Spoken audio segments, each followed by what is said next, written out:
once you step over that door, maybe it becomes a group chat because you start to meet some other people who are in alignment within that season that you're stepping into, right? Healing the inner black girl is so important and necessary to me because it embodies self-healing and self-tenderness and self-love at its whole entirety. So that inner child wanted that, so now I'm just doing that within myself so my relationship with my daughter can be better, because the relationship that I currently have with my mom is still not there, and I don't want that for me and her. Who do we want to be? Like, what came with us into this world, right? Because there's some personality, there's some gifts, there's some purposes inside of us that came with us, that are in there that we just don't want to mess with because they're scary. The answer to everything that every person really needs is within themselves. It's like, it's not really anything that anyone can say other than to point you in the direction of, okay, what is that trigger? Why did you feel that way? Yeah. What? And this is like such a natural occurrence, or they ask why. And I love when folks uplift the joy, Yeah. right? I love when folks uplift the beautiful aspects of what things can look like, so that we have a balanced perspective of what work can truly be done. So I appreciate that. Sister, I wanna see you heal, so I gotta keep it real. All right, look at all these beautiful women right here and over there. Okay, so hello everybody. My name is Naya Bengaziani. I am a transformational speaker. I'm a published author. I'm a spoken word poet. What else am I? I am a community facilitator. I am a divine mother. What I always say, I'm a sister who wears many hair wraps and she wears them well. And I'm just grateful to be here. I'm also your host for tonight. I am not all knowing. Okay, this space right here was a seed from God, and I am just being obedient, which is why I bring other sisters to the table who bring their own level of wisdom. And I just want you to know, as the audience, you have your own level of wisdom as well, because you are the expert in your healing journey. It's on you to do the work. We can share resources, we can share tools, we can share what we've been through, but at the end of the day, it's on you to actually pick it up and do the work, right? And that's something I had to realize for myself, and I'm just sharing that with y'all. And now I'm about to have my sisters introduce themselves, and I'm gonna start off with Sister Jazz, because you're right there. Greetings, everyone. How y'all doing? Greetings. It's recording, but call and response. Greetings, everybody. How y'all doing? All right. So on the record, we know it's a lot of vibrant people here. My name is Jazz Monique Hudson. I wear many head wraps also, but I am a spoken word artist, a mother, an educator. I do a lot of education consultant work, and a shapeshifter in many regards. I also would like to say I'm someone who is committed to continuously healing, and really moving my everyday life from the mantra of take what you could carry, not what you could pull. And what comes from the heart reaches the heart. And I've been rocking with that one since I was 16. Come on. So I'm really happy to be here today, and I'll pass it to my right. Hey y'all, I'm one of the other Jessicas. I thought about this as she said it, like, I do not wear head wraps, but I wear many hairstyles. I do that. And I wear them well. I am the founder of the Selfish Society, this building that we're in right now. So welcome y'all. Yes. Thank you. We're a nonprofit that focuses on self-care and showing love to the community inside and out. And so we have the privilege of hosting events like this, catering to so many different populations where we can just be ourselves and love on ourselves and take time for us. And I like to do that in every avenue of my life. Pass it up.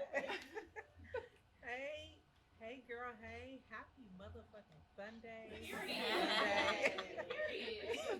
My name is Diedre. I am a professional shit talker, and I advocate for women to show up in confidence, take up space, and redefine everything of who you are. And we are no longer shrinking ourselves to make other people feel comfortable. So where you feel like, is it too much, or it's not, it's never too much. So take up more space, and you should be able to evolve as you continue to take up space and not feel like you have to diminish your life to sit next to somebody else. Like, everybody in here is beautiful, but baby, I'm gonna show up whether it's a fade, whether it's curls. I don't wear the hair right, but baby, y'all gonna get this. And I'm here to celebrate. In a nutshell, I'm a purpose pusher.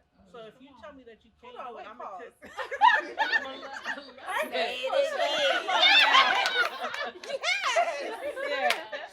Yes. let that fall. If you tell me that you can't do it, I'm gonna be the one to tell you why not. Or I'm gonna be the one to advocate to tell you to push deeper in the why. The things that we feel like are not great about ourselves are the very thing that will set us free. So I have my daughter in the space as she's sitting here. I'm putting her on the spot right here in front. And I'm just happy not only to pour, but also be poured back into. I am a recovering from always pouring and not taking enough to be poured back into me, but that version of who I am is no longer existing. So I'm looking forward to receive all the experiences, learn some new things, put some new things in my toolbox, and then help you pump your shit. Loving it. And you didn't even talk about your clothing. Oh no, I didn't. She didn't say nothing about her clothing line, but I first met this sister. There was a hoodie, and it said she realized who she was, and then the game changed. And that is my favorite hoodie. So that's some purpose pushing. Purpose pusher. On a mission to change the way that women show up and see themselves. So yes. Thank you. Yes, thank you. Come on, baby. I'm just catching my breath. Like, it's just so much energy, and y'all gotta give me. I always have to take a minute for myself because it's so much jumping off, right? My name is Hajjah Kamilah, and I'm honored to be back here in this space. Naya has always created spaces that forces us to stretch our reality.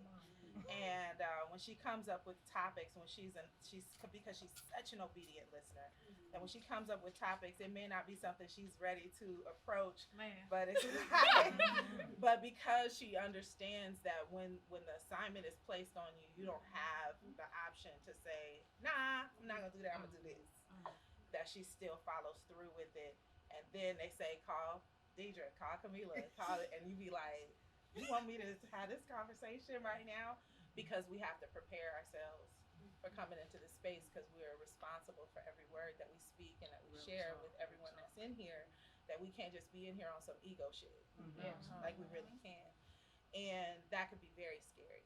That could be very haunting, because now you have to revisit a place within yourself that you have been able to neglect, and now you have to go back and visit that little girl and be like, yo, is this gonna be okay to have this conversation, right? And when you are able to have this conversation, you notice I'm not saying anything about what I do, because it's like we wouldn't have any time, like, at all. I'm 50 years in the game, so it's like it's so much that I could share. Yes, ma'am. Right. I'm like 50 where? Listen. I'm grateful. I'm so grateful. I cried on the way here. I called my sister, my womb mate, my sister, because I was having this conversation with her, and I think it was because my spirit knew where we were coming and what was about to take place.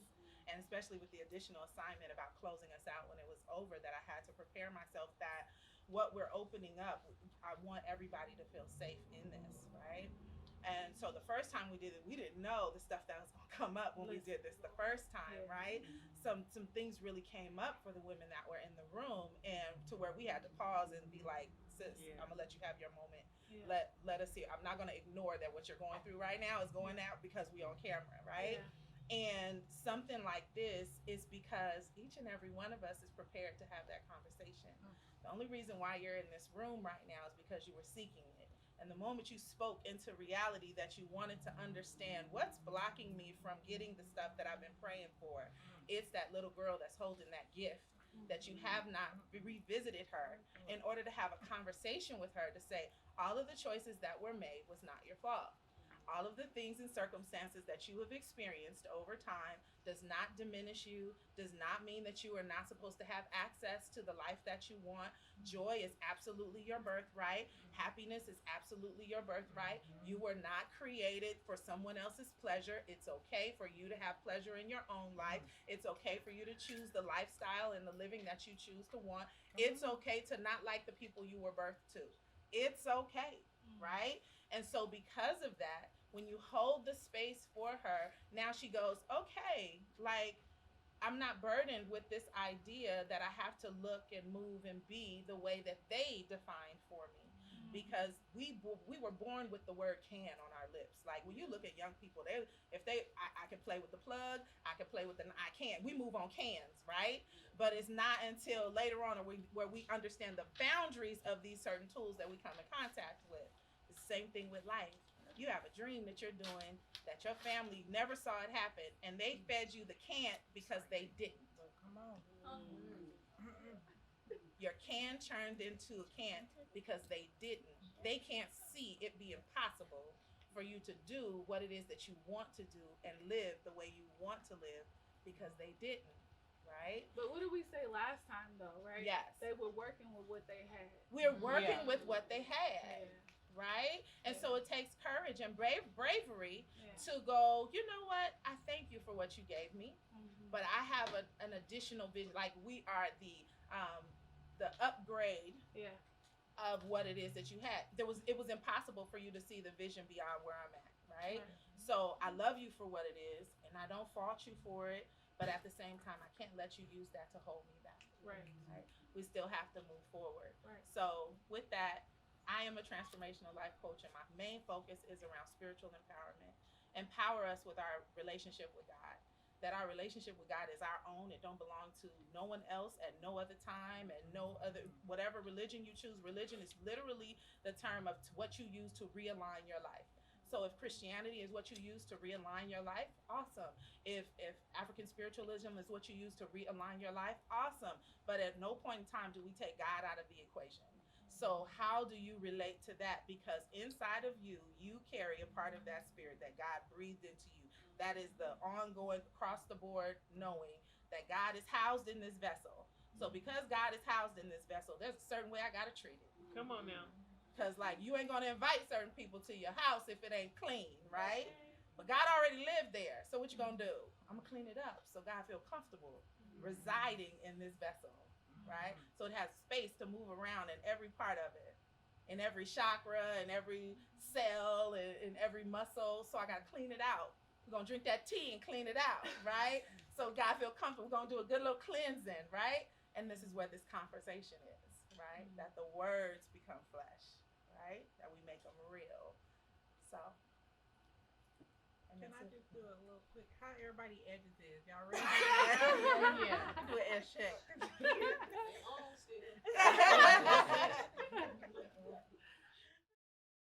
I feel like it's just always amazing to be in space with other Black women. Yeah. Come on now.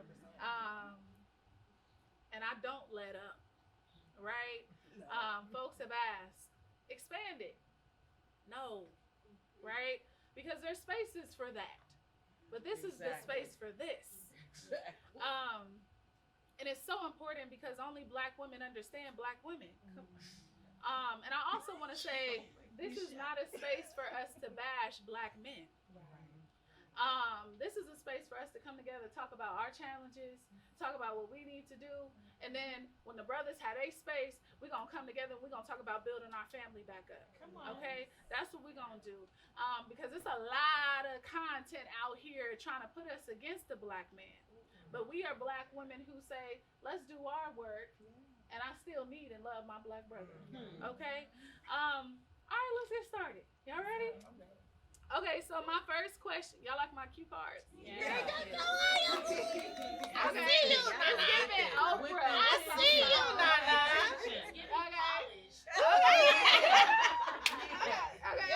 Okay. All right. What does it mean to love the little girl within? Okay, so I talk in stories sometimes. That's the orator in me. And I just had a whole moment with my daughter. She's in the audience, my bonus daughter, and it was like in real time. We were talking over my notes, answering these questions, and I was trying to give her an example of tenderness. And so I think to love the little black girl within really is embodying self-love in the true meaning of it, which is, to me, self-tenderness. It's practicing compassion. It's practicing being soft with yourself.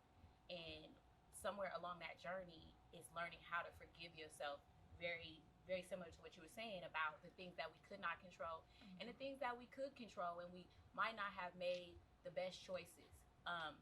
It's finding ourselves on this journey of healing. I was listening to this woman, and she was talking about the process of healing and giving the analogy of it being like a mountain, that if you are hiking or climbing a mountain, you can't go straight up, that you literally have to go around the mountain to get to the top.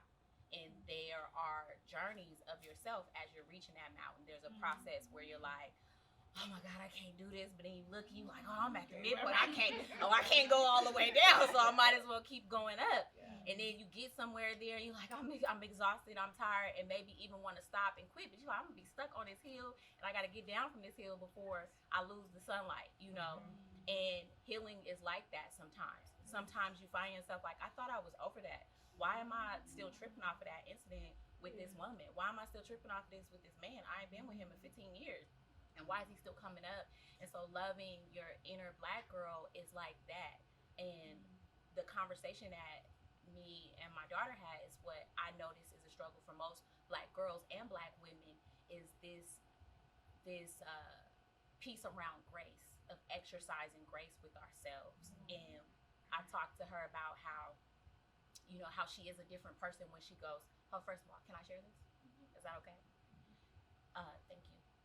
How sometimes at school she shows up as a different person because she has to put this armor on. And this armor is how she's learned to adapt to the environment. And it can be adapting in a positive way, and it can be adapting in a survival way. And loving the inner black girl is so pivotal to our journey of healing, of going up this mountaintop, because if we don't, we will get to the point where we're just existing and surviving versus thriving, right?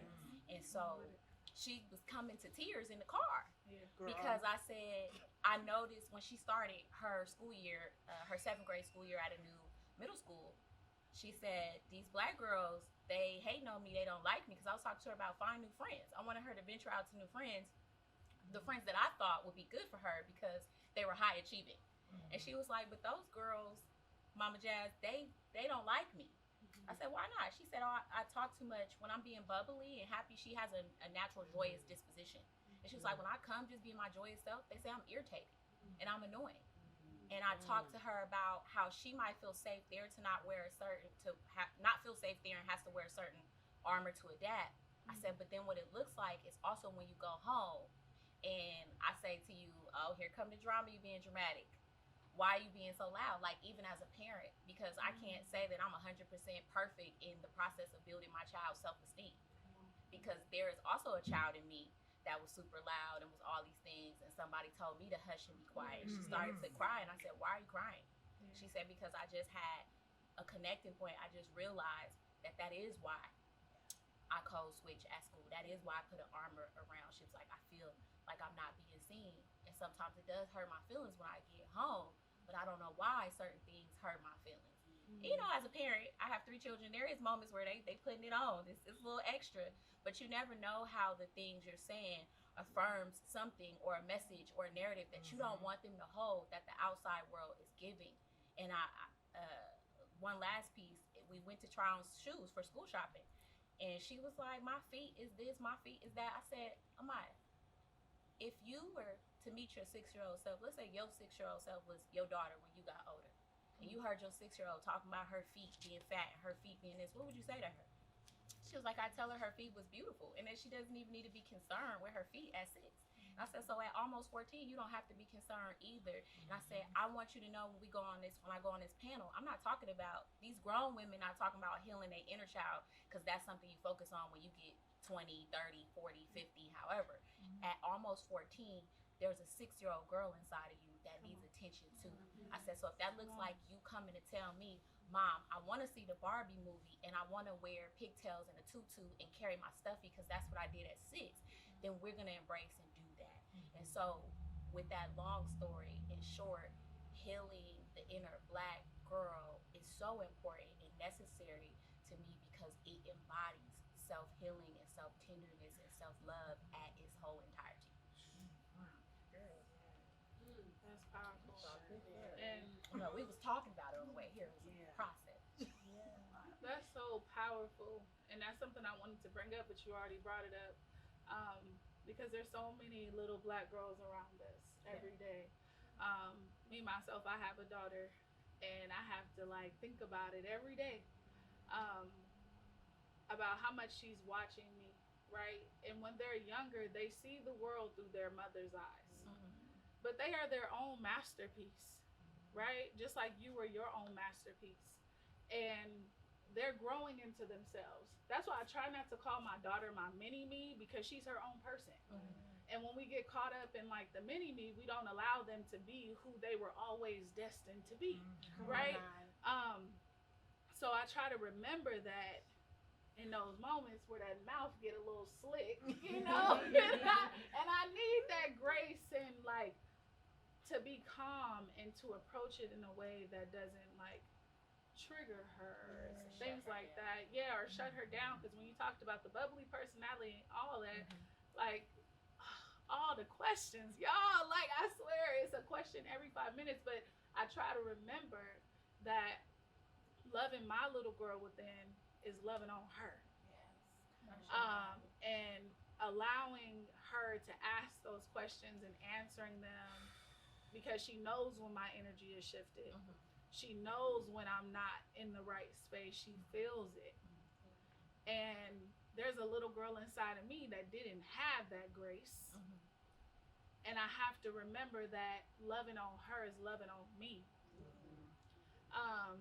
And sometimes we be tired, right? It's been a long day. It's folks in the community who do what they do, right? And they don't always have the best intention at heart. But I always remind myself, she only been on this earth for 4 years. She only been on this earth for 5 years, and it's a constant reminder. Because my mom didn't have that same level of grace, because she was working with what she had and what she knew. That is still a journey I'm currently on.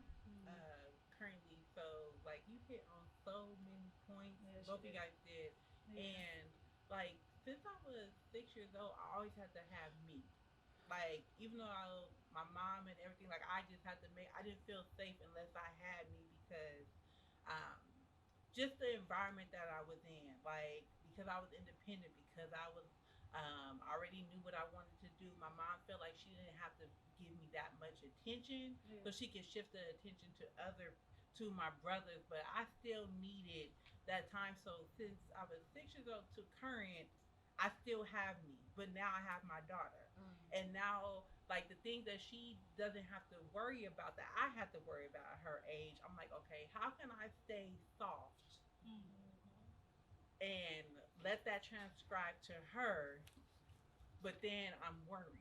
And I just had a conversation with her yesterday. I said, when I'm upset or I'm worried, it's not that it's at you, but I'm trying to figure it out, and sometimes you're the closest person to me, so I'm pouring it out on you, but I'm trying to hold it back so you don't get the brunt of me being stressed, because maybe I'm trying to get somewhere on time, or the setup that I have in my mind, if I'm doing business, is not going the way that I want to, or I'm trying to articulate something in my mind to ration out, and you just not getting it quick enough. But that's not her job, and I feel like if we give that grace, I had to identify within myself, okay, I need to be softer so that I can transcribe into her, because I realized there are some inconsistencies that we're having that I identified that I didn't get from my mom.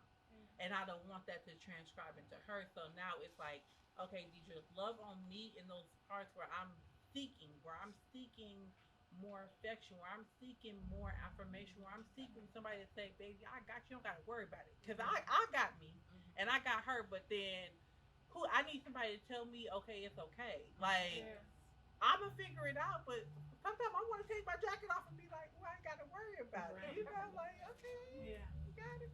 And that's not even just for the male, that's just being safe in relationships where I can be like, you know what, I'm scared. You got me? Like, can I say I'm scared and then you follow up? Because if you tell me, hey, this is going on, I'm gonna follow up. Hey, you good?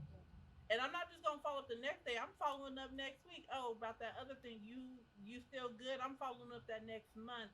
So that inner child wanted that. So now I'm just doing that within myself. So my relationship with my daughter can be better because the relationship that I currently have with my mom is still not there, and I don't want that for me and her. Like when she go off, she in the 10th grade. When she go off, I don't want it to be strained where I'm calling her and she barely picking up my line, and I gotta pull up and be like, what's good? Okay, you know. So just allow myself permission to evolve and give myself permission to heal the things that were out of my control. Is how I'm loving myself, and then taking the time to replant anything that bring me joy. Because I'm a recovering people pleaser. So I used to be bullied for being too big. I used to be bullied for having big ideas or just being different or being in spaces because I wanted people to like me. That I shrunk myself to appease them. I wanted to take everybody. Everybody come with me. We doing this. Oh, can y'all come? Even though they weren't qualified to come, I was still holding on. Like, well, God, you told me I'm going, but they with me. This is my people. Like, come on. And then I'm dragging them when they're not destined for the assignment, and it's holding me back.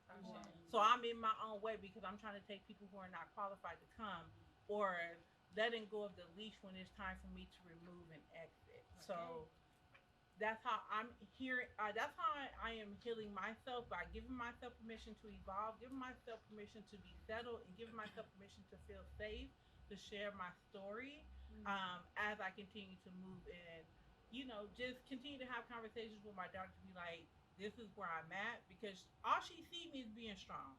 And I'm just like, you know, I want to be a thug too, you know, be a soft thug sometimes too. And she's like, girl,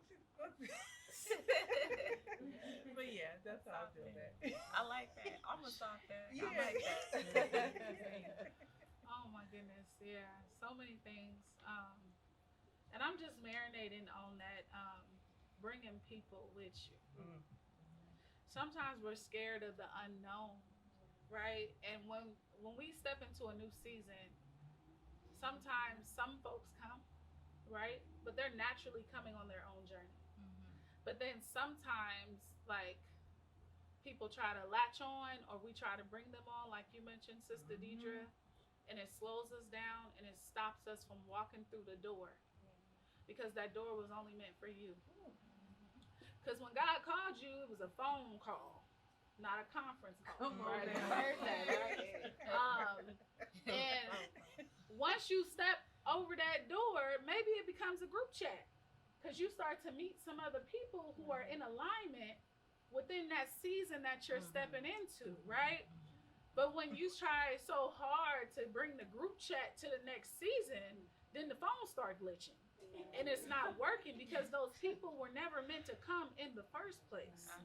But it's so hard to let folks go sometimes, because that inner child is like, but I want to bring them too. Like, I want friends. I want to be seen. I want to be validated. I want to be loved. And these people make me sit in that energy. But they're not supposed to come with me. And that's hard for me to let them go. So, Sister Jessica, I got a question for you, sis.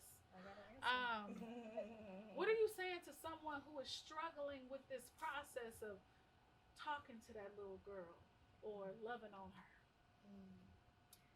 You know, for a lot of us, we gotta go back one more step. I read this in Finding Me by Viola Davis. I'm not gonna quote it right, y'all, so don't even. But she kept saying she thought she was trying to heal that little girl, and that little girl was trying to heal her. Oh yeah. That's the part. And Yes. for most of us, we got to go back to that little girl, that original, and know who she was. Because for me, I was fearless, honey. You know, you got all the questions. Yeah. This is before somebody told you was annoying. Before you realize somebody's response. There's that authentic place, right? And taking the time to feel that, right? What did I like to do? How did I feel about that? How would I have responded, right? And sitting in that discomfort of, it's not really vulnerability. There's protection there. There's like strength there, right? Like I said, that little girl in me, she wasn't worried about none of what nobody else had to think. But the last time that happened was probably 6 years old. So, you know, sometimes we got to go back far, but it's there, right? And taking the time to disassociate that from all the things that come with it, right? What was my personality before I thought that I could be too loud or I could be disruptive? What did I enjoy doing before talent shows at school was involved, or you know, boys was involved? But what did I like? What did I think about me? What did I want for my life? And then seeing where that aligns with us now, right? Like, did I stop liking it, or did I stop wanting to do it because I didn't want nobody to host me, you know? And so really sitting in like, you know, who do we want to be? Like, what came with us into this world, right? Because there's some personality, there's some gifts, there's some purposes inside of us that came with us, that are in there that we just don't want to mess with because they're scary, right? But it wouldn't have been put in us for, you know, if it was too hard for us to achieve, right? So like I said, we got to drown out those other thoughts, those other voices. Some of it is true, right? Some of the stuff we like is not cool, right? Like, some of the things I like to do are not as unpopular opinions, and that's okay. You don't always got to be popular, right? Yeah. So sitting in the spaces that you are not going to be, you might not go viral for this one, this like, right? You might not get in the group chat about this, but if it feels you, then that's what you need to tap into. Yeah. Ooh. That's big, because I think sometimes when we talk about loving our inner child or healing our inner child, it's immediately making us go back to the trauma that we faced as a child.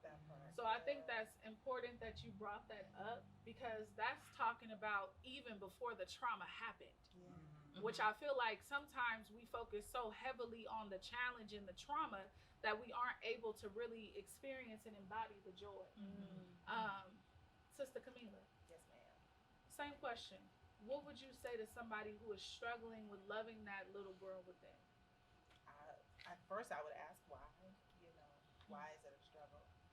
Because it's yours. Like, I used to say some time back, like, your first ancestor is your inner child.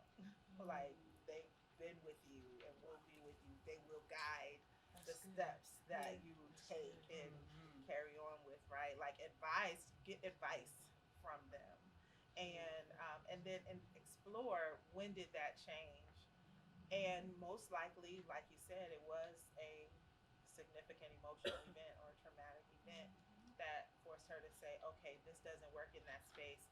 Now I have to protect myself by turning into this person, by being this kind of girl, so that I could avoid the trauma again. I don't want to repeat it again.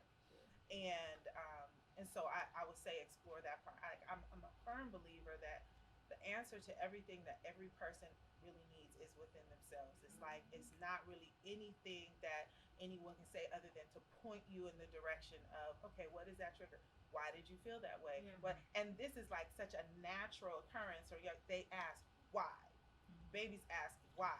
Oh my goodness. Others like, why does that? And we shut down the why, and then we become adults, and then we just do things without asking, well, why do I have to get a job in this way? Well, why do I have to dress this way? Or, well, why do I, like, they don't ask the questions anymore. They just do certain things without this internal dialogue. And so I know that part of it what will happen and what is happening, just even with the examples of what's being shown, is that the universe will conspire to force you to heal the thing that needs to be healed, right? So the fact that your daughter has access to you, that you are able to have these conversations with your daughters is like, that is the most powerful thing ever. But why? Because Spirit knew that, okay, Naya gonna need to understand this part of herself, her inner child work. So here's her daughter. Her daughter will be a pure reflection of when these things come up within her, she'll be able to have this kind of conversation on all levels. She'll make different decisions for her adult life, but because of how it will mirror on her child's life. So when I think about, like, my son, he's an adult now, right? An adult, and he's married. And when I think about him growing up, I had to literally have this accountability conversation with him, to where I said to him, yo, like, I know that you are using the healing mechanisms that I did, right? And the vices that I was connected to, even though you may not have ever seen me do them, it's still in you, right? And so I have to tell you that what I did didn't work, and I have to be okay with saying what I did not work for me. So you don't have to adopt the way I did certain things for your life, and that your happiness is not connected to, well, how will my mom feel about it? Please don't worry about that. What's gonna make you happy? Because I'm not gonna be here forever. You will never want to have to feel like your happiness is predicated on me liking what you're happy for doing. Are you happy in your life, or are you walking around miserable because you said, this is what my mom said I'm supposed to do? So our children, scripturally, there's this scripture within my faith tradition. There's a scripture that said that the flesh will testify against you on Judgment Day, right? And I always understood that to mean our children. Like, you want to understand yourself, look at your child. You really want to understand who you are, just look at your child, because there are things that your child does that will bring forward the most magnificent, beautiful parts of yourself. Like, my son has the best parts of me, and I'm like, yo, if I had that at your age, I'd be doing this. But the thing is, I did have it. But I did not have an environment or a community to nurture that within me. So now I'm going to sit back and I'll help and support and nurture that within you. And you can decide, is that your dream? I can't be telling you, take this dream because I would have did this, I would have did that. That may not have been his dream, right? But I'm going to nurture the good parts of you that I recognize. But ultimately, you have to choose to open that gift within yourself. So, like, us really exploring that is that, God is going to always bring you back to the origin of where your solution is at, which is you. You will find you keep wondering why you keep choosing the same dude over and over again, because you ain't learned a lesson yet. That's why you keep coming back. It be in a whole different other body, whole different other show. But the reason why you keep choosing that same one, because you didn't learn the lesson. Don't talk about that karmic debt. Right. That's what you over there talking about. All of it. So sometimes we have to be okay with surrendering to, like, okay, well, look, I'm going to surrender to the truth of this situation, and I'm willing to do the work necessary to make that shift. And not fearing the fact of knowing that the struggle, there's happiness. Like, the struggle is not about, how do I say this? Like, it's not like when you go to the gym and work out, like when you on that machine, it's like, oh my God, I want to get off. Like, I don't want to do no more elevation. I'm sweating. I'm tired. This is uncomfortable. But that's how it starts, right? But then you keep consistently doing that. What's happening is the healing and the strength is happening simultaneously with the work. So this healing work that we're doing, we're getting stronger and stronger in it. And then there's a happiness when you get to exercise what that muscle that you strengthen. You get to exercise that self-love. You get to exercise that confidence. You get to exercise your ability to hear and be an empath and pay attention and have the conversations with your daughter. And then you're going to hit the ceiling again, where it's like, oh my God, I don't know what to do at this level. She's 21. What do I do here? And now you exploring what you did when you was 21. You're like, oh Lord, I know what I did when I was 21. And so we need to have a different conversation, but to not fear it, to surrender into the process of doing it. Can I add one little thing? Sure. One of my recent prayers was, Lord, I don't want to be in bondage to to withhold me back. Like when you do that self-reflection, and I'm like, wait, some of this shit, I'm in my own way. Like I'm the person of why I'm not here. Like I can handle it, I can do it, but those little things, those little fears that keep us up at night, or because we don't want to commit when we know we're ready to do, but the moment that we have to commit, we have to show up. So I was praying, I'm like, I don't want to be in bondage to withhold me back anymore. So remove it from me where I'm able to move slowly and not have to worry about not have to worry about how these people have me fucked up. Sorry, I mean, I don't even know if I cuss in here. Sorry, baby girl. My daughter hears this all the time. But not have to hold myself bondage to, okay, if I was in a different space, how would I have handled that before? Like moving forward, I got the lesson. I have taken down the inventory. Okay, play, you won't give me like that again to whatever it is. Job, no matter what it is. But you don't want to be in bondage. I have spent a couple years in bondage, reminiscing in my mind of like, if that opportunity was to happen again, like, baby, what's good? Like, you know, so. But the moment you made that prayer, it was already happening. Yeah, because I basically, already he already had it in play. I just basically had to say it out loud. Because I was that praying for part, them. girl, yes. Yes. I love that. That's what I love about prayer, right? Like we think that the prayer happens, that the result of the prayer happens once you say it. No, the fact that you vocalize it means that you're in it already. Like, because now you're telling your body, activate. Like you activate and align with what was already taking place, because you're like, oh God, make me patient. I want patience. Patience for what? The thing that's challenging you is the thing that's going to give you patience. It's already happening. The building of that patience muscle. Oh God, please make me a better mother, a better partner, a better. Why? Why are you praying for it now? Because it's already taken place. And so this ideal of when I pray for it, then it happens.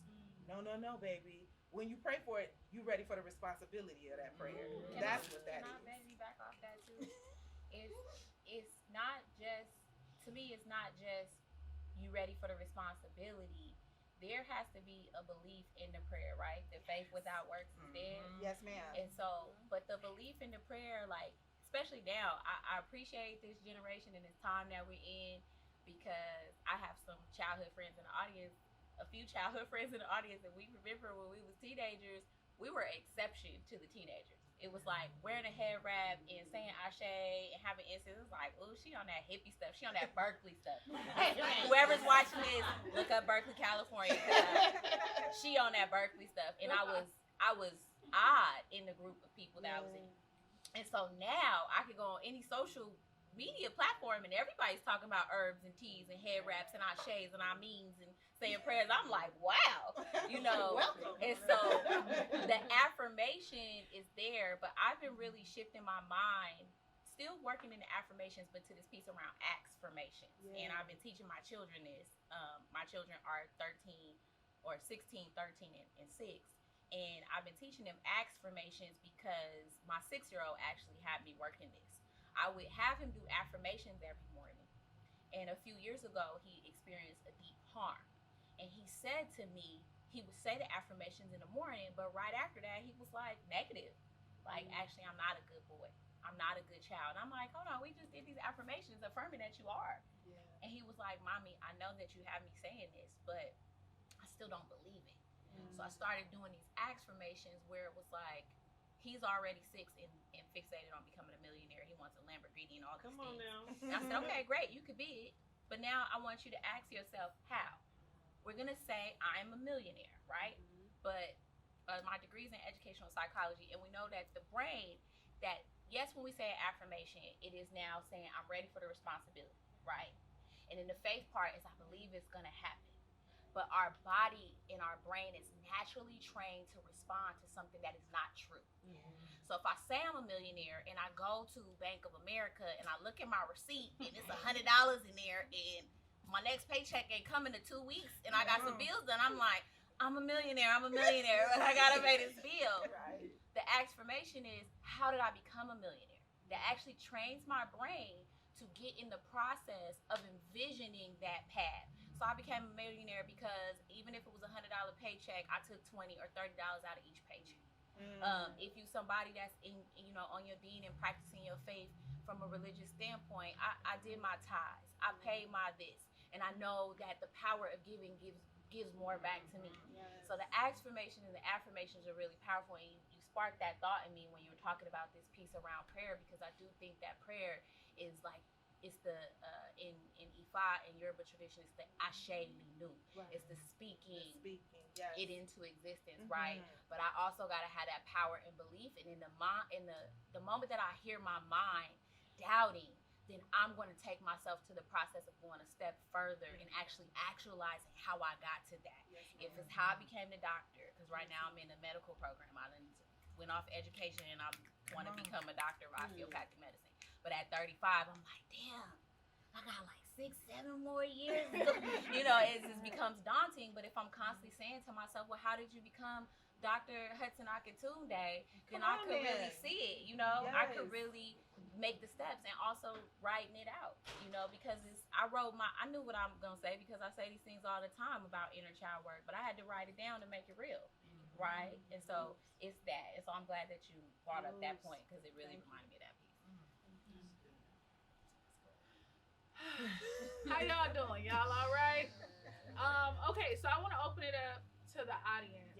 Yes. But before I do that, okay, y'all, I was trying to get all fancy, right?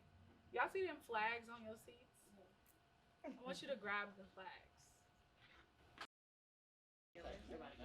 Okay, so I have a new segment, and I want y'all to grab y'all flags too. And the segment is called Healing, Feeling, and Dealing, okay? Because sometimes we be healing. We have a moment for the Brandon. Yes. Oh. Well, let me just, hold on, y'all. I gotta pause. Because my sis Saida, right, over there at the door, all humble and quiet, she has a business called Dope Vibrations, right? Y'all see that scan to pay sign? That's her. That's her word. Y'all see these flags? That's her. All right. We got some raffle prizes with some earrings with the SistaaHood logo. That's her. So she does a lot of different beautiful branding for businesses, and her goal is to reach out to small businesses and help them really express and get their branding on point. So when y'all ready, I want y'all to reach out to my sis, because she actually volunteered her time. She donated all of these things to the SistaaHood. So let's clap it up for Sister Saida. I just had to take a moment. She don't like to be in the spotlight, but she gonna get this work. Right. Because I had to take a moment, because this is not just me, because I know that the SistaaHood, it takes a village. And I'm grateful for all of the folks who pour into this village, so that our people can heal, right? Okay, so I got a new segment, y'all. So when I facilitate workshops and stuff, I do this activity, and it's called Put Your Fist Up. Some people know it as step up, step back, or walk the line. It's many different derivatives of it, right? So I'm going to just throw out some statements, right? And you see on the little flags, it has like an explanation of what each thing meant in my thoughts of what it meant. And healing is, let me find it, because I don't have the card for it. Who can read healing for me out of the panelists? You are in a good place, and it's not easy, but you are making your way through. Okay, what about feeling? Who see feeling? Come on, y'all. You are still marinating and processing. You Come are on. not all the way ready to Come face on. it just yet. Yeah. And your emotions are forcing you to make a choice. That choice can be run or go through it. Come on. Now, what's Marinating. come on, that's my word right now. Because sometimes I ain't ready to cook yet. Right. Okay, what's dealing, Sister Diedre? You are in a space of acknowledgement and honesty. Yeah. You have decided. You want to start thinking of ways of where this can shift. Yeah. Okay, so I'm gonna read off some statements, and however you feeling, I want you to wave that flag. Okay? And I want you to wave it proud, because wherever you are is where you're supposed to be. And when you're not ready to be at a particular place, it's okay, because it's okay to not be okay. Yes, Which is why you have all three options and not just one, right? Okay, y'all, so we're gonna read off these statements. Y'all ready? Yep. The first statement is, I love the little girl within. I love the little girl within. I see some feeling, honey. I see some dealing. I see some healing. Come on. Oh, we both healing and dealing. I heard that. Okay, Sister Jessica, why did you pick what you picked? I would say that it's still about 50-50. Like I hold on to how I felt before, and I still feel like, but I'm gonna be annoying, but I'm gonna be rejected, but I haven't really come to terms with them shifts yet. Yeah. So I feel like to love her would be to love what she brings to my life. Yeah. And I ain't there yet. Yeah. I'm there. And that's okay, right? That's okay. I saw some other dealings in the crowd, and I'm gonna call on the audience member next, so get ready. Okay, so I still respond from the little girl within. Now, we haven't talked about this just yet, but sometimes we have that little girl that we have not necessarily checked in with a while. I don't want to say neglect, because that's just a hard word. Right. But when we get triggered or something happens, sometimes that little girl comes up to respond, because she hasn't been loved in a minute, or she hasn't been talked to and nurtured. So when you hear I still respond from that little girl within, maybe it's like when somebody say something to you and then you ready to square up. Maybe that's the little girl within. Maybe it's not. I don't know your business. But I want y'all to wave the flag where you're at. I still respond from the little girl within. We feeling and dealing. Okay. We dealing. Okay, you know. I might be dealing sometimes too. Sister Marisha, why you still dealing? I think I'm still dealing because at some points I have to like recognize that that's what's happening. Yeah. So it can happen, and then maybe it's later on that I'm like, dang, maybe that wasn't like the best way to go about it. Yeah. Maybe I'm asking, why did I respond to this? Yeah. I'm good with dealing. Yeah. I understand. Sometimes I'm still dealing too. Because sometimes we don't even acknowledge that that's what it is. And I think that's what you just said. Sometimes we're not even aware of it because we ain't checked in with her in a while. But it's spaces like this that bring it to the light that we need to check in with her. And then we start thinking like, ooh, maybe that was that little girl, that 5-year-old, right, that was hurt. And now she's responding to this man because she ain't really dealt with what she needed to deal with, so now she don't really know what it means to be talking to a man, right? Okay. Before you go, could I add a different Yes, perspective go really ahead. quick? The other piece is, it's not just the response and like the, you know, I got an attitude or I close my door. Yeah. Sometimes it's a response in a good piece. Yeah. Because the thing within my parenting that keeps me not turning into the parts of my parents that bother me is to go back to being 14 when I deal with her. Yeah. Right now, my youngest son, he's in a very sensitive transition, the 6-year-old. So he's been meeting, I call her Monique, which is my middle name. He's been meeting 7-year-old self. And it was funny because we went to my daughter's door the other day. Yeah. And she was like, what the heck is going on? Yeah. And he was like, I want you to meet my little sister. And he's been telling people, my mom, sometimes her inner child comes out. So, and he tells me things when my inner child comes that he does not tell me as his mother. Wow. And he knows we're the two. Yeah. He knows it. It's not like some like, you know, bipolar, you know, alternate personality piece, and no shade to anybody that is working with that different level of geniusness, because I think that European society labels things as mental illnesses, just that they're different points of illnesses. And not illnesses, they're different points of geniusness. And if you need to resonate it as it being a disability or illness, for us to normalize ableism, right? Not normalize ableism, but acknowledge like where we need to make opportunities and areas of compassion for other bodies and other people, then yes. But he knows the difference. And when 7-year-old Monique comes out, you know, when he introduced me to my daughter, to his sister, I was nervous and shy. And I was like, I don't know her and I don't feel safe. And he got to exercise what it looked like to help another kid feel safe and also embody that for himself. So sometimes the responding is actually when I'm exercising this inner child piece to relate to my kids and where they at. Because because my adulthood doesn't allow me to stop and always hone in compassion with them and to always pay attention. And she don't come out all the time, maybe a couple times a week or half a day or whatever. And when she don't, he'd be like, but can I have inner child now? I'm like, no, because mommy needs something right now. Yeah. And I need her to be somewhere in order for me to be your mommy in this way right now, you know? So that's also what that's why I put powerful. Healing and dealing. So it's a part of my healing. That's powerful. And that's a paradigm shift, right? And the reason why I say that is because I feel like it's so easy, like even for me, right? It's so easy for us to go into that negative space or that challenge or that trauma. And I love when folks uplift the joy.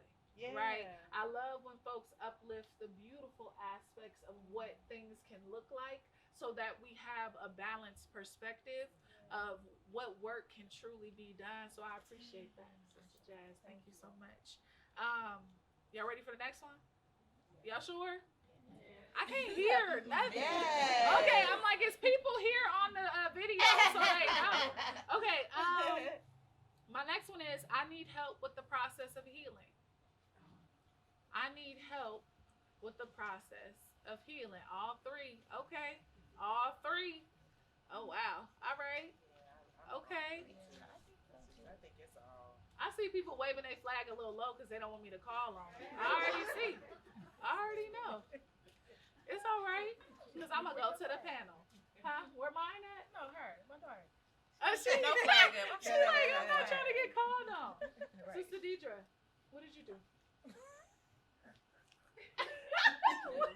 What's trying to see who waving their flag?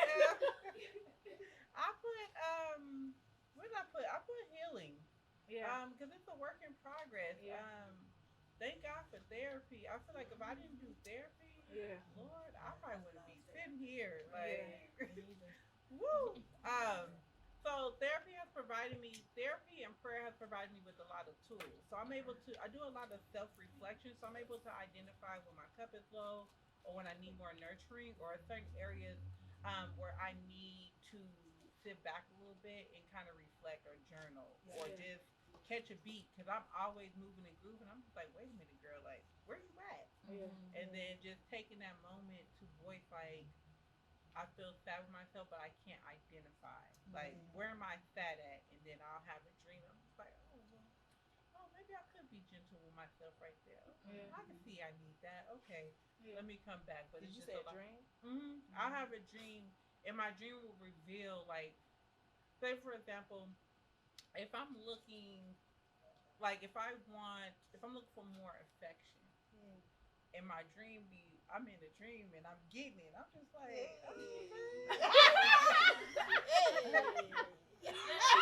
I'm not gonna do it. Let people know. and then I wake up and I'm just like, okay. I'm just like, okay, I need to put some more effort into it. But it be those little things of just being self-aware and also being okay where, okay, that part of my life I'm neglecting. How can I make space for that? And you can't just make anything that you're praying for. You can't just make space for the sake of making space. Like, how is this gonna evolve you? Like, we were created to be around people. We were created to feel and humanize. And a lot of times we just shift and move. Like, I just be gone. Yeah. And then now I'm realizing, okay, I need these other aspects of my life so I can have the overall experience. So what does the overall experience look like for me? Let me marinate on that. Let me put myself in position so I can get a little bit more marination. A little of what's seasoned happening. salt, you know what I'm saying? That Lawry's. I need that Lawry's with the Lawry's. place. Okay, period. Okay, I'm gonna ask one more question and then I'm gonna open it up to the audience for any questions. And I know you have to leave, so we'll keep that in mind. Okay, so another question is, I am still forgiving myself for things that weren't even my fault. I am still forgiving myself for things that weren't even my fault.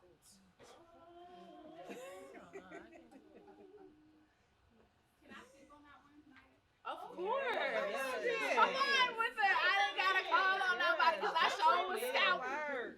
Go ahead. Say it loud. Come on. Yes.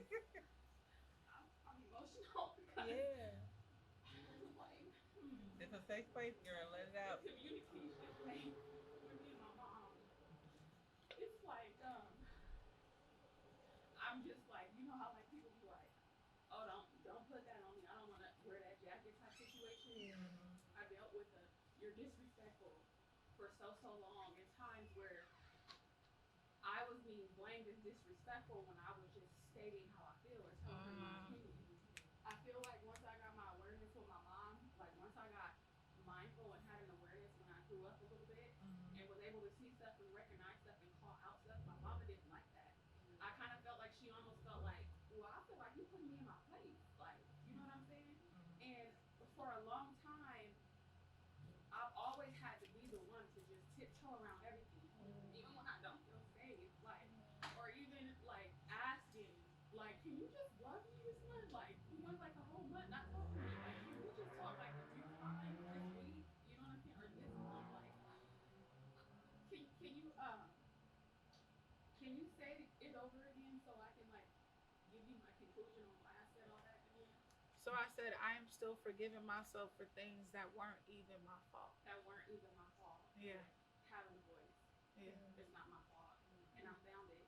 And I'm very vocal about how I feel sometimes. And what I do need to do though, I need to find a way of like, I feel like I'm blunt, but I'm blunt in a matter of like, you really need to hear this because it's bothering me. You know what I mean? Like you're pushing me away, you're hurting me, you know? And I just feel like I wish we could be like this, but I feel like so much has been said, like a lot hasn't been forgiven, and I feel like it's somewhere in the back of our minds, the things that we haven't forgiven with each other. You know what I mean? And I feel like that's always gonna be like in the front of our relationship. So like I don't know. I just say that. Can I ask a question? How would you feel if she never came to that space that you would like for her to come to? Like, if it was just like, it's not going to shift.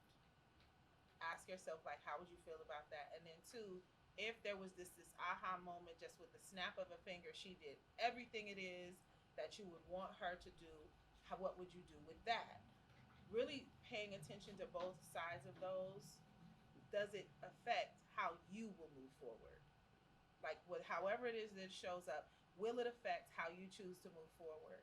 Because I know that like the pain is that we carry a narrative of what we want the relationship to look like, because we feel like that would allow us to show up a particular way. Like, if you did this, I would be happier. I would have this ideal relationship with you if you did this. And the thing is, we can't control it. And if that's where the pain is, that's okay. Like, let's feel that part of the pain, but also know that you can find it still somewhere else. Like, I feel like what sits with me a lot is I feel like I'm always carrying that void to fill that space of that relationship that I should have. Like, I see other girls living out their dreams on YouTube with their moms, and they just like having a ball. The highlight reels. Right. You know, they close. They have that bond. You know what I mean? And whether it's an intimate bond, whether it's just hanging out, whether it's just us going to go have a drink, I feel like I don't have that. And I always speak about that friendship and how it carries out into real life with you and other women, and y'all building a bond as friends, because you don't have that with your mother.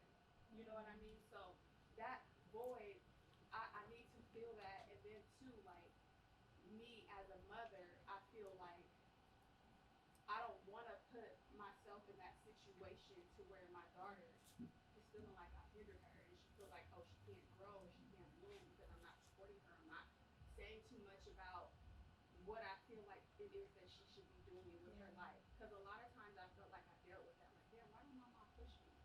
And then people was telling me, well, she don't never show up as that, then what are you gonna do? Yeah. You know what I mean? And I just was like, well, I don't know. They were like, well, maybe she just don't got it in you. she may not have it in you. Yeah. I think everybody's trying to pour. Go ahead, Let me just pour just a little simmer. Yeah. I have to go through that through therapy, because that's the relationship. Like some of the things you shared, that's that kind of relationship I have with my mom. And my therapist helped me realize that um, she just doesn't have the tools. Like we're looking for somebody to be proud of us, to show us affection, tell me that you love me, like show up for me the way that I see. Like I see other people with their parents, but the thing that I know to be true, and I'm still living proof, I still deal with it, is that the capacity that God gave you to carry, you may just be the beacon of change that you can be for your daughter. And you have enough tools to identify what still hurts, but make sure that you don't repeat it. And that shit hurt. Like I still deal with it. I'm just like when my mom needs me, I show up, but I have either been called selfish or I'm too big or why everybody like me, like why I can't just simmer down. And I just recently had to tell her, I said, look, I'm not dimming my light for you anymore. You or anybody else. If y'all don't like it, y'all can either get on this bus and clap or catch me later. Like I just had to come to those particular terms. Still love her to death, but just the pain and hurt, like when you show up for your mom and she don't appreciate it, she don't get it, she just don't have the tools, and she may not never have the tools. You have to be okay with the letting go of the expectation that you have for the version of who you think your mom is supposed to be versus being the woman of who you were created for with the experience that you have. Because now you have experience of what not to give to your daughter and just move through that grace there and make sure that your daughter doesn't experience. Make sure you show up. This girl, wherever we at, she gonna scan the room to make sure I'm in place. She gonna look before she carry on, and I'm just like, okay, like I appreciate that you like you can count on me because I didn't have on that. Not my mom did the best that she can. Sometimes it's just not enough. But what can you do about it? But you can't let it stifle you to become who you're trying to become. She's just gonna have to be proud from that sidelines. Cause girl, you got like God ain't give us these things of these burdens the things that we feel are burdens are just like things that God give us to charge us through in those midst when we're on the brink, like, can I keep on going? Is this gonna work? Lord, I'm at the wit's end. Lord, you gonna have to do something. Cause what I'm trying to do ain't working. The people around me, like I feel like I'm suffocating. And then at that very moment, just like you're in this phase, God sees you the people, you're like, well, you know what? I can swim another day. I can show up one more day. I can give a little bit more. But I need you to stand in this with me so I can navigate because this hurts me. So how can you let go of that burden of the expectation of who she is? Maybe she can join you, maybe she can't. But you're gonna have to show up and be everything that you need to be because somebody else is depending on you. Look, we all want to add 2 cents. Go ahead and add it. Look, so I mean, I feel like it's unfortunate because I feel like a lot of us have this similar story, right? And it's something that I've had to learn to grieve, to truly just grieve, right? Because it does hurt. It's something that hurts every single day, and that has not shifted, right? But in church earlier this morning, the pastor said, he was reminding his daughter, don't be so focused on what you didn't get that you don't see what you do have, right? And that may not be from our mother. That may not be from our parents, right? But sometimes we're so focused on our parent that we can't see nothing else, right? And then I have, my mom, who I want an Instagram relationship, y'all. I done got the shop 5 blocks away from her house because I just knew she was going to come. And, it just don't be working out how you think sometimes, right? But there are things that we do have. I think about learning more about my mom's relationship with her mother. And I was so jealous of the fact that they spoke every day. And now that I'm older, I know my grandmother called to speak hatred over my mom every day. And that's what's torn my mom down over the years. And sometimes I gotta be grateful for the silence in my life. That is hard. It's very difficult. There are some absences in our lives that make us the beautiful women that we are. And it takes very intentional focus and changes in perspective to not see it as something wrong with me, something that I'm missing, something that I'm lacking, something that somebody doesn't want to give me. You are giving me something. You giving me everything. Actually, you might be giving me everything that you got. And if I see it that way, then that's huge, right? My mom is giving me everything she knows how to give. That's beautiful. I'm worth everything, right? I deserve everything. I want everything from this person, everything from that person, and start shifting what we do have and what we are receiving, separating ourselves, doing different things that aren't only grieving, right? I'm irritated. I'm irritated. Not with y'all, but I'm irritated at the nuance of the truth and the bitterness of the pain. My mother was addicted to crack with all 6 of her children. Well, I think the last 3, she didn't have the crack addiction, but she still had addiction to other things. And I was raised by someone that I thought was my biological mother. I was raised by my biological father and someone that I thought was my biological mother, and didn't find out she wasn't until I was 11 and a half years old. And I have 2 biological sons and a bonus daughter. And I was terrified when the minute God chose to be my husband, I was like, dang, now I got a daughter. And I mean, she looked at everything I did. And my boys did. But that was okay, because my understanding for me was what they see about how to treat a woman is what they learn from what I accept, from my male relationships and how I show up as a woman. That'll heal their women wounds so they don't dog these women. But when I had a daughter, I was like, oh no. Because there's this piece of your reflection, biological mom or not, that you're searching for inside of me. And I'm still trying to find in the mom that wasn't there. And sis, I don't know your name. What's your name? Triana. I appreciate you for being so vulnerageous. And as much as I want to veggie back and be like, yeah, it's the tools that she have, and take that. That's what y'all 3 are saying is what my therapist is telling me. It's what my self-help improvement books is telling me. But where I'm at right now, it's like you. That's right. I'm actually angry, and it hurts. And I think that our society, right, with all these messages and stuff, it's like this overflow of positive culture that doesn't allow us to be in the space of nah, bump that. You actually made a choice to have me. I chose you as my parent, and you chose to rise to the responsibility, and you ain't here. And when you spoke, there's this poem I started to write, never could finish, and the first line is, my mother is a dark lake lit by moonlight. I see her mistakes in the flaws of my reflection. A beautiful reminder of what a woman should never become. When I search for her, my memory misconceived thoughts of a mother, of a childhood well spent. I've always had a beautiful imagination. Some part of that is trying to reimagine what it would, the inner child is trying to reimagine what it would look like to have a mom. And it's a trigger point, because there's a part of me that's like, yeah, I'm actually hella thankful for my mother, the woman I call mother, because she saved my life. And I know that from what I'm seeing my siblings show up as. The fact that she was in my life as a save. I know that part. When I learn about her childhood, how she was molested, how she was harmed, I know she giving me all that she got in her tools. I know from the mother that I have and the powerful mentors that I've had that I need to focus on that when I feel that deficit. But that deficit is still there. And that deficit and that little girl is coming from a place of what did I do to you? I didn't do nothing to you.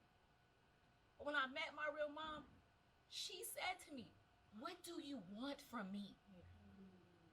And I met her when I was a teenager, so it was still rah-rah Leo jazz with an Aries moon coming from Deep East Oakland, 81st Bancroft, Shady 80s, you about to get this work. And when she asked me that, what do I want from you? I was like, what do you mean? What do I want from you? What kind of question is that? And I still rose to the occasion to answer it the best way I knew how at the time at 18 or at 19. It was I want you to say, I'm proud of you.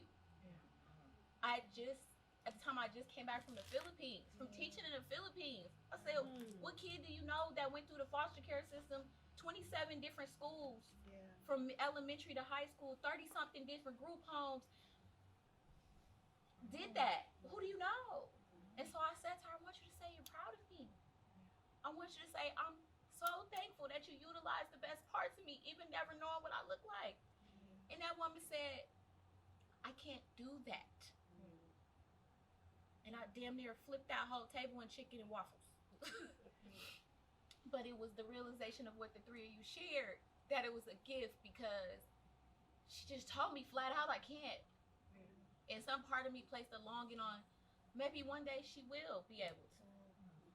But the commitment that I have as a mom and as a woman, to say, even if right now I'm irritated when you say something like that, I know all three of y'all on point, and I'm more so in the feeling and dealing, is that I made a commitment to never stop working on my healing. And I recognize when I hear you talking about your mom, and I talk about my mom, and please correct me if I'm passing a projection, is that some part of her stopped working on her healing. And she either stopped working on because she didn't have the tools, she didn't have the knowledge, or it's a part of her, what we know about trauma, right? Some part of you stops developing at the age you experience that trauma. It's a part of her that even at 57 or however old she is, my biological mom is 57, that she's still a 7-year-old self. And when I tried to talk to her to heal, the first thing came out of her mouth was like, you hella disrespectful. I said, I'm disrespectful because I'm telling you how I feel. I'm ready to move on. You want a relationship with me, it has to be focused on healing. And I'm like, but does that mean that it's not my healing too? So it plagues me, and I know the psychology, I know the history, I know what us as Black women are dealing with, the PTSD. I know what Jessica is saying, like, if in my womb I carry the wombs of my mother and her mother, how much trauma passed through my mitochondria and my DNA and the molecular structure of developing Jazz Hudson. How much of that is there? And it's hard being the one to break the generational curse. And so I shared that just to say, sis, if you ain't there yet, I'm with you, and that's okay. But please know that when you are there, it can manifest in a different way, and I'm still working on it. I'm not by far, all the way there, but yeah, it hurts, and I appreciate you for being vulnerable and sharing that piece, because this whole time I was like, I hope they don't ask nothing about motherhood, wombs, and relationship to being a little girl. But that was also the part of me that wants to run from that acknowledgement, and healing don't look like completion. Can I just say something real quick? I real quick, because you sat down and we've been chair buddies ever since. You asked me if I wanted some candy. I was like, yeah, I want some candy. But I mean, when you first sat down and she said, okay, we're gonna do this exercise, you said, I do not want to talk. You started passing around your flags, you started passing other people. But look what you just did. Look at the atmosphere you just created. Like one of the panelists said that you could be a beacon of hope, and the magic of watching you be that in this moment. Like 4 panelists up here, 4 very accomplished women, 4 women that I admire that I didn't know until today. All 4 of them had something special in relation that was triggered simply by you sharing. That's right. So that feeling that you felt inside, it was coming up out of you, because when we first started this thing, we set up for success. Yes. You better talk that. And you knew Talking good. Talking very, good. very grateful, and I want you to be seen in that moment. I want you to see yourself for who you are, because I see you. I don't even know you. I heard you. We heard you. You are seen. You are heard. Don't make me cry. I was good. That's what I'm saying. We on camera. And that's our performer for real, y'all.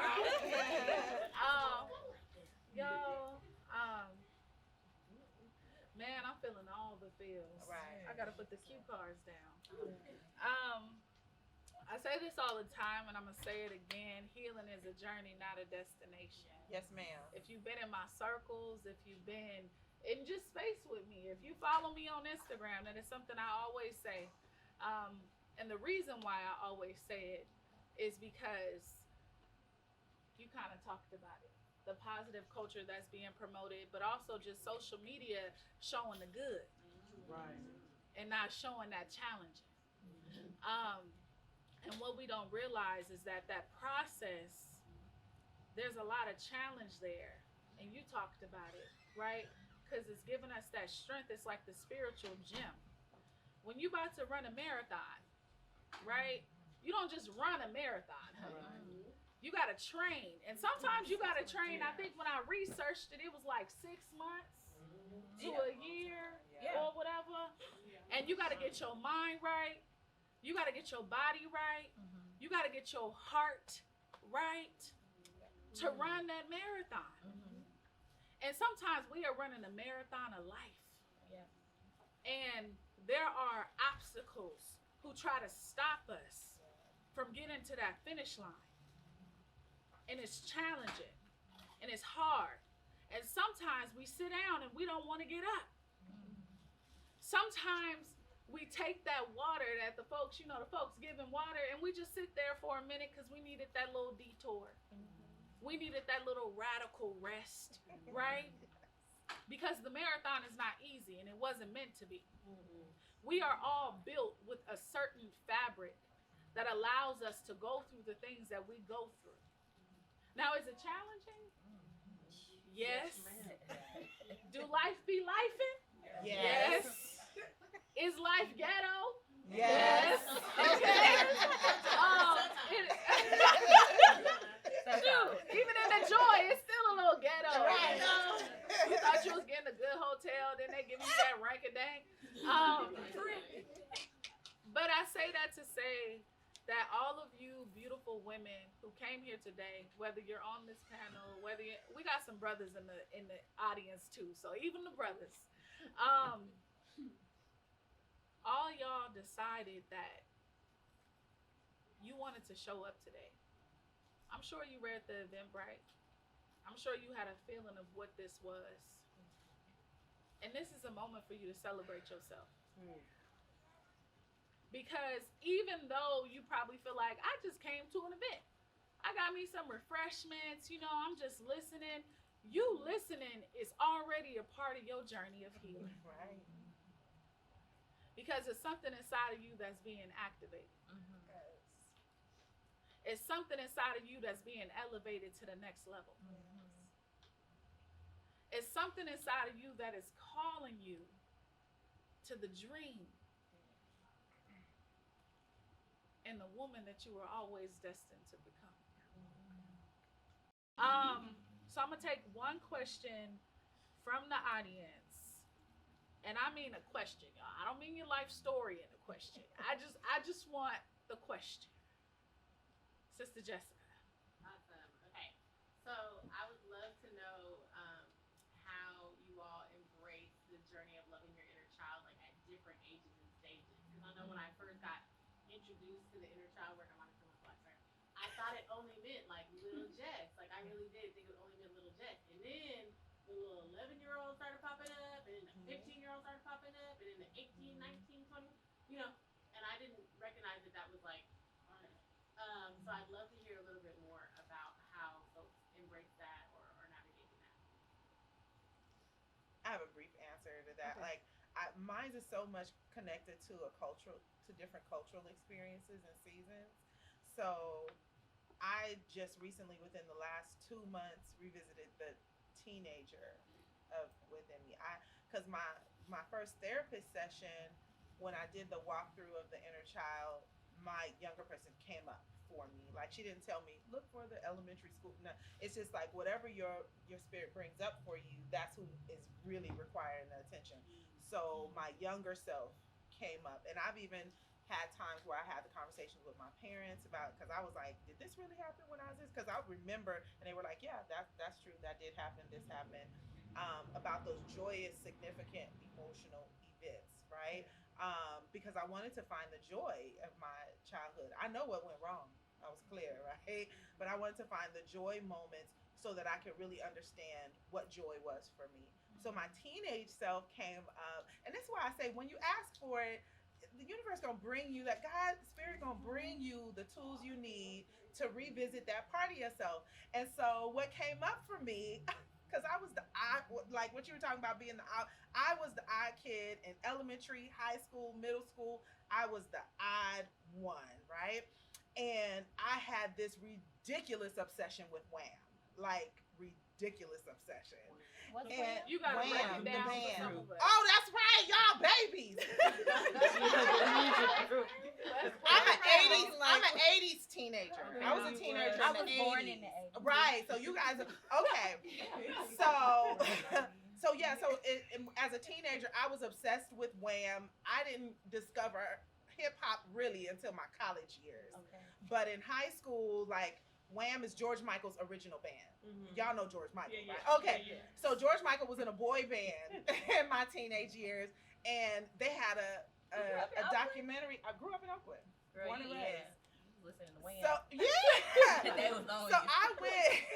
I went. I saw that they had a documentary about it on Netflix, and I chimed into that documentary, and the teenager in me remembered the joy and creativity of how I expressed myself with clothing, how I expressed myself as an artist and theater. In my journal, I wrote about my first experience seeing The Wiz and what that would mean to be on stage and be a performer. I went to school for arts, and I was a choreographer for Lady College cheerleaders. I did all the things, right? Come on with it. And so I remember that creative aspect of my life. I was able to tap back into that just by holding space for what were those things that you really enjoyed. And I'm telling you, for the up until now, that's all I've been listening to on Spotify, just really singing and feeling that music. And it was just like, I remember my mom wouldn't let me get this dress made that I wanted for my prom because it was like, I was like, this was the design. I was a Prince fanatic too. I loved Prince just so I could balance out the melanin of my music taste. But Prince is my boo. That's why I got this tattoo. Look, I wanted this dress that had buttons, like colorful buttons, because I like the buttons on the Kiss video. And I told my mom, I was like, Mom, I want this dress. My mom was like, absolutely not, right? It's like, no. And so I remembered that, like, the theater kid in me liked the dress up, the loud colors, all of these other parts of it. I got the dress, but it didn't have the buttons on it. She wouldn't let me put these. I mean, the buttons were about that big, just like the Kiss video that he had. I was ready. I was like, y'all ain't gonna fuck with me. I was about to do it. But I knew that I had a particular style that expressed a part of me, and I see that in my son, because my son is like a true artist. He'll find a feather and he'll wear it in his head for a while, and so I love that about him, because he has that expressive artistic nature about himself. And so sometimes it's about connecting. What was that movie you liked when you were growing up? What was the music? Who was the album you was listening to? Like, this 50-year hip hop is moving my whole spirit right now, because I remember Lottie Dottie playing at King Estates in the gym when we was having our dance, right? I remember how wild it would get, right? I remember Moni in the middle and seeing Queen Latifah in a crown, and I was like, oh my God, this is my life. She looked like my auntie. Like, so revisiting that allowed me to connect with the teenager in me, and I might get that button dress made just on GP. Like on GP, because it struck up a certain level of joy and confidence that, girl, what you wanna do, right? Like, let's do it. And so it's exciting to be able to revisit that with no boundaries on it. So what were those things that you did? What was that favorite movie? What was the music? What was your colors? And go for it. So yeah, that was what it was for me. Thank you, Sister Kamilah, and thank you, Sister Jessica, for that question. One gem that you would like to share with the sisters here, with your inner child, or with somebody who's going to watch this later who probably needed to hear it? One last gem you would like to share. Oh, I'll go. My gem is to always serve from your overflow. So make sure that you nurture and pour into your cup so people can experience the overflow of you. And don't apologize for when you need to replenish your cup, will be my gem.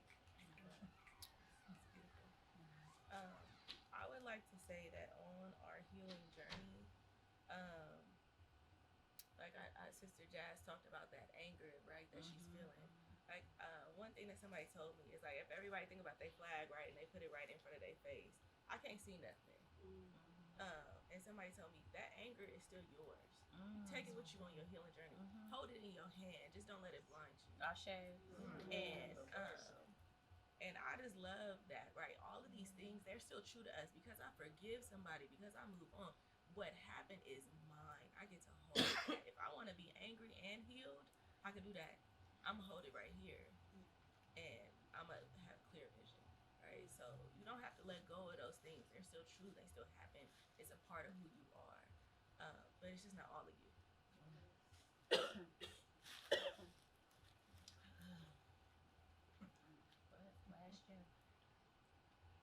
I think that in the spirit of what we've been talking about, you can't heal what you hate. Just on the note of my mom, I spent a lot of time hating her, which in turn made me develop a hatred for myself. And so in that, you also can't heal what you don't nurture.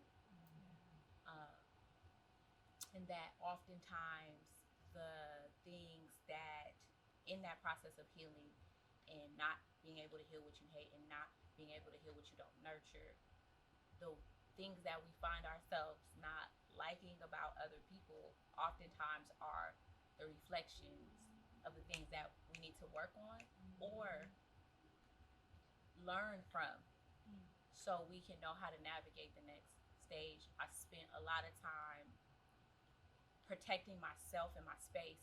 To me meant putting up a wall when people made me feel uncomfortable or things didn't resonate with what I thought was good. And I masked it under the spiritual vernacular that I had. You know, like when people talk about Thanksgiving plates, they like, ooh, that's low vibrational food. It's like people learned what low vibrational was and equated it to a plate. Even though there is really low vibrational food. But That's the doctor in her. right, it is. Man, we could talk about this, and that's why everybody, if you didn't get tea already, when we done, get some Sister Jessica's tea to stimulate that parasympathetic nervous system, okay? Because that's what's, all this trauma, all this stuff is that piece coming up. But what I would say is, when a sister didn't feel right to me, I'd be like, well, I don't like her energy. Boom, not in my clique. And I think that a part of being healing your inner child and being Black women is learning what it looks like to put up healthy boundaries, right? And not put up brick walls, okay? And also learning what it looks like to honor yourself and your voice, and not always shut down other people's voices by honoring yours.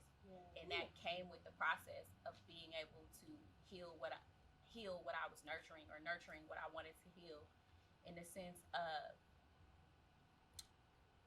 sometimes we have this intuition, and as women in general, I think no matter what you are, Black, speckled, China, whatever you are, I feel like women was already given this seventh sense, right? This sixth sense, this seventh and sixth sense that is in our womb. And oftentimes we find ourselves like, I knew it wasn't. And trusting your intuition, I don't think it's not trusting yourself. I think you got a interception or a bad connection to the Most High, because our intuition is our direct spiritual 100%. Download 100%. That we were gifted with through our relationship with the divine. And so that's my last piece. That was the word. Yeah. And I guess I got somebody in the background wrapping me up. So I have the last thing I was sharing, and I'm gonna let Sister Kamilah close us. I seen something the other day, and it's been on my heart, and it just was around, some folks have let things die inside of them, right? But don't let it stay dead, right? Resurrect it and release it. Come on. Into art. Come on. Into journaling. Maybe it's just writing it down and putting it in the water, burning it, whatever it is, just release it, because you don't want to be a walking coffin.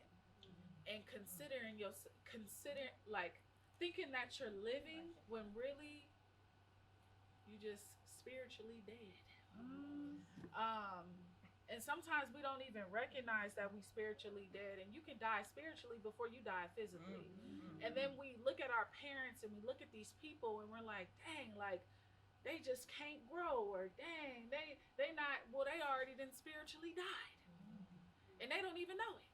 And they don't know how to resurrect themselves, and they see you and they see your light, they see your energy, your aura, and they like, wow, like I want that, but I don't know how.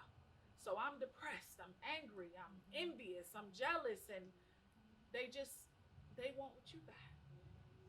They see your light. So I say, don't let all those things die inside of you and stay there. It's okay for it to happen, because sometimes it just happens and you don't have the capacity at that moment. But when you are ready to bring it back to life, acknowledge it, and don't get stuck there, but release it, then you take the moment and the time to do that. All right. So now I'm gonna pass it to you, Sister Kamilah, to close us out. Do I have 2 minutes? Because I know you on the time. Yeah, like yeah. ish. 2 minutes ish.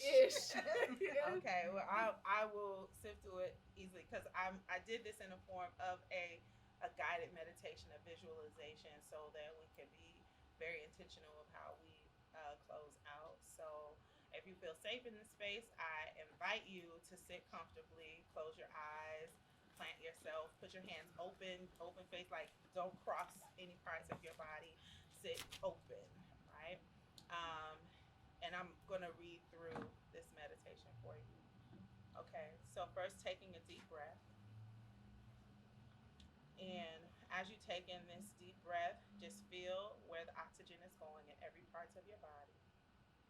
Deep breath in, hold it, send the oxygen through your body, out through the tips of your fingers, down to the tips of your toes, releasing any stress or worries. Now, imagine yourself in a serene, lush garden. You are surrounded by vibrant flowers and tall, swaying trees. The air is filled with tranquility, and you feel a sense of calm washing over you. As you walk through this garden, you notice a gentle pathway leading you toward a small and inviting cottage. This cottage is your sanctuary, a place where you can connect with your inner child. Approach this cottage with an open heart and an eager spirit. Gently open the door, and inside you see a warm and cozy room filled with soft and glowing light. In the center of the room, you find a younger version of yourself. Your inner child, they are sitting there, cross-legged on the floor, surrounded by colorful drawings, your favorite toys, and beautiful wrapped gift. Take a moment to observe your inner child. Notice their innocence, their curiosity, and their radiant energy as you make eye contact. You feel an instant connection, a bond that spans time and space. Approach your inner child with love and tenderness. Kneel beside them and smile. Extend your hand, inviting them to show you the gift that they hold. Your inner child eagerly hands you the gift, a shimmering box that seems to radiate with magical energy. As you open this box, you discover that it holds your creativity, your fearlessness, your joy, your dreams for your adult life. You see your inner child's resilience, their unwavering spirit, their endless potential. As you take the gift in your hands, it transforms into a magnificent crown. Place that crown gently on your head, and it feels weightless. The weightlessness with this crown, you sense a shift in your posture. You stand taller, you're more confident, and ready to embrace your true self. Your inner child stands up and reaches out to hold your hand. They are excited to join you on this journey of exploration, joy, and abundance. feel their gratitude and excitement for the healing journey that you've embarked upon together. As you both stand there hand in hand, bask in the love and validation you offer each other. The inner child thanks you for seeing them, thanks you for holding space for them, thanks you for holding space for their healing, and for acknowledging their emotions and their needs. Together, you step out of that cottage and back into the garden. With your crown shining bright, you walk confidently, fully embodying your true essence. You are prepared and ready to take up space in your life, to embrace your dreams, and to hold space for others on their healing journeys. Take a moment to savor this feeling of empowerment and self love. When you're ready, gently bring your awareness back to this physical surrounding. Wiggle your fingers and your toes. Take a deep breath in and exhale slowly. And only when you are comfortable, open your eyes.